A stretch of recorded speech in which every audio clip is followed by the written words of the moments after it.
Naaagnas na ng matagpuan sa loob ng minahan sa Sitio Nayak sa Pidmangkayan, Benguet kahapon, February 23 ng tanghali ang tatlong minero. Sila ay sina Melver Bilandres Wakangan, 24 anyos at residente sa lugar. Sa Turtino Roy Pagpas, 24 anyos na residente naman sa Baguio City at ang 22 anyo na si John Mar Palitugen na residente rin sa lungsod.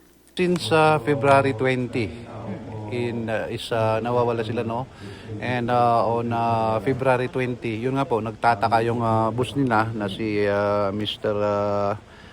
Tayaw, no, Ayong, Mr. Aril Ayong. Ito yung supplier nila o yung boss nila sa tunnel. Hindi nakauwi yung tatlo.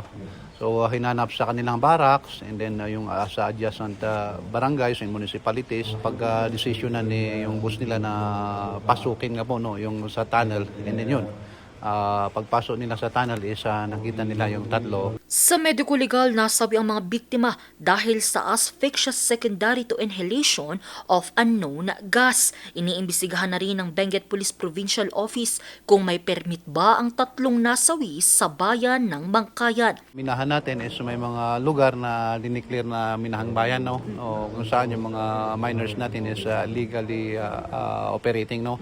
May mga iba naman yung mga kamuti miners na walang permit niyang mga yan. Maging maingat po tayo, no?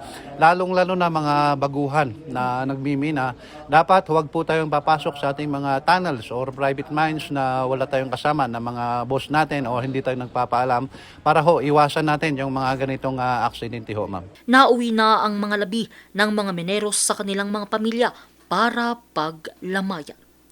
Angel Arquero, RNG News.